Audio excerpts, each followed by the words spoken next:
What if I told you that behind the serene facade of a church in Spindale, North Carolina, lie allegations so serious they could shatter your faith? Welcome to the world of the Word of Faith Fellowship, a religious institution that has been making waves for reasons other than its faith.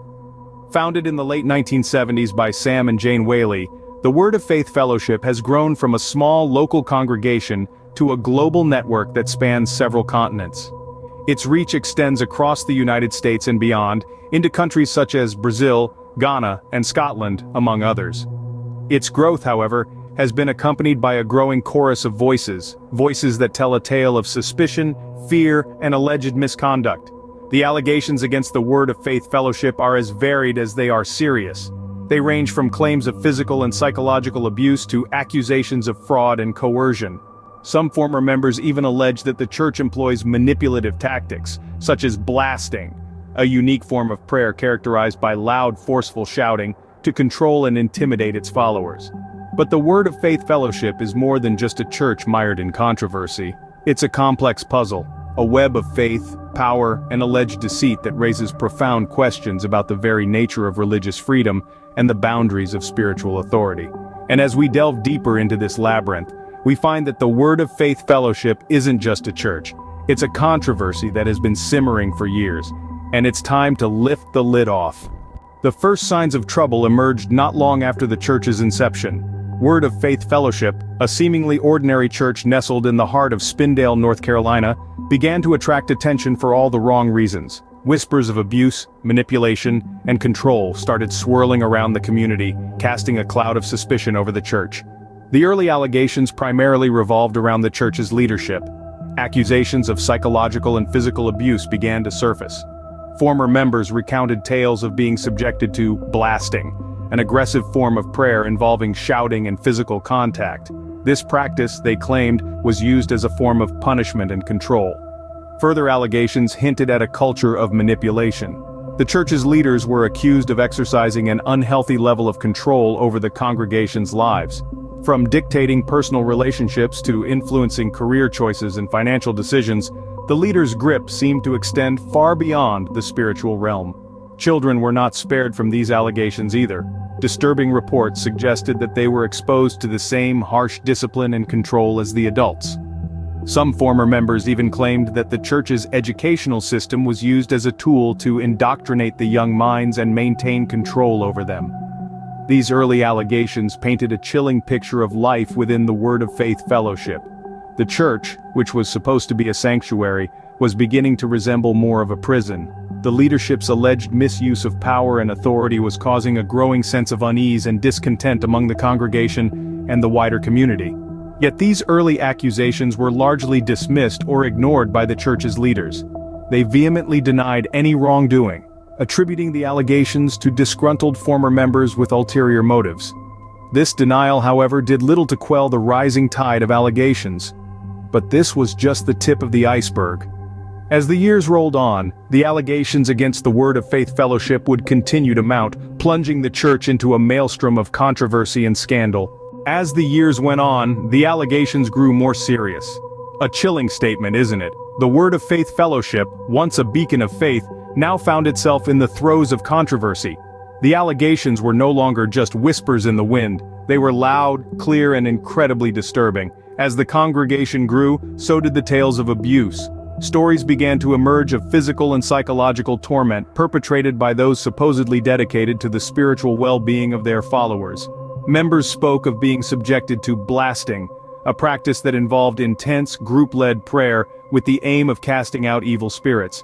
However, these sessions often turned violent, with members being subjected to physical onslaughts under the guise of spiritual healing.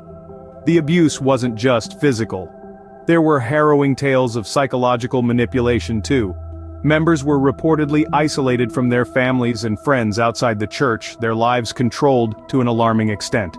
Some even described the church's tactics as brainwashing, with leaders using fear and manipulation to maintain a tight grip on their followers. But that's not all. The allegations took a darker turn when some members accused the church of engaging in fraudulent activities. There were claims of church leaders coercing members into filing fraudulent unemployment claims and funneling the proceeds back to the church. a sinister financial scheme hidden beneath the cloak of faith and spirituality. In a disturbing twist, children were not spared either. There were accounts of youngsters being subjected to the same blasting rituals as adults, their young minds exposed to intense fear and distress. Children were allegedly separated from their parents and placed in the homes of church elders, further tightening the church's grip on its members. Yet despite the mounting allegations, the church remained operational. Its leaders staunchly denied all accusations, dismissing them as unfounded attacks on their faith. They continued preaching and gathering followers, even as the storm of controversy raged around them. Yet the church remained operational, with its leaders denying all accusations. A chilling statement indeed. But the story doesn't end here. The controversy surrounding the Word of Faith Fellowship is far from over. In recent years, the controversies surrounding the Word of Faith Fellowship have reached a boiling point. The church, which has been shrouded in secrecy, has been hit with a series of accusations that have rocked its very foundation. One of the most shocking incidents revolved around an insular religious sect, known as the 2x2s. In late 2022, allegations of sexual abuse surfaced, implicating a high-ranking overseer, Dean Brewer. The accusations were severe, suggesting that Brewer had used his position of power to manipulate and abuse underage victims.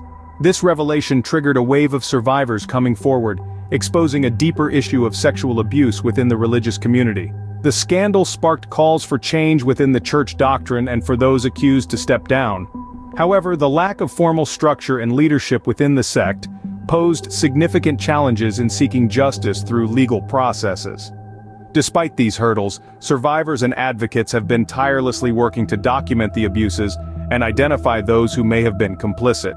In a different vein, the world of finance was not spared from controversy either. In 2021, a fintech startup named Frank was sold to JP Morgan Chase for a staggering $175 million. The founder, Charlie Javis, was accused of tricking the bank into the purchase by creating a list of fake customers. This deception led to her dismissal from JP Morgan and an ensuing legal battle. Her credibility was questioned, and the incident served as a reminder of the lengths some are willing to go to secure success. These controversies have cast a dark shadow over the Word of Faith Fellowship, raising serious concerns about the church's practices and the conduct of those in positions of power. The allegations are serious, and the question remains: how has the Word of Faith Fellowship responded? The Word of Faith Fellowship has consistently denied all allegations. In the face of mounting accusations, the church has maintained its innocence, repudiating the claims and labeling them as fabrications aimed at tarnishing its image. Leaders within the Word of Faith Fellowship have stood firm in their defense, staunchly affirming the uprightness of their practices and the integrity of their religious beliefs. The church's response has been a mixture of defiance and disbelief. They have claimed that these allegations are a targeted attack on their faith and their community. They argue that the stories of abuse and manipulation are gross exaggerations and misrepresentations of their faith practices. It's important to note, however, that these denials have done little to quell the growing unrest and skepticism surrounding the church and its practices. As we summarize, it's crucial to remember the breadth and gravity of the allegations that have been levied against the Word of Faith Fellowship.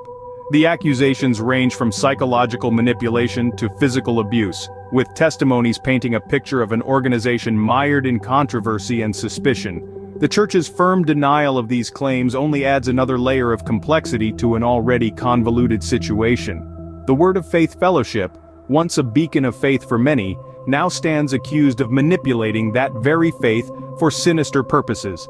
The testimonies of survivors, the relentless pursuit of justice by advocates, and the church's vehement denials have created a web of uncertainty and suspicion that continues to grow denser with each passing day.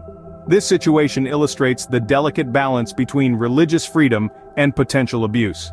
It's a reminder that faith, while a powerful force for good, can also be manipulated and weaponized in the wrong hands.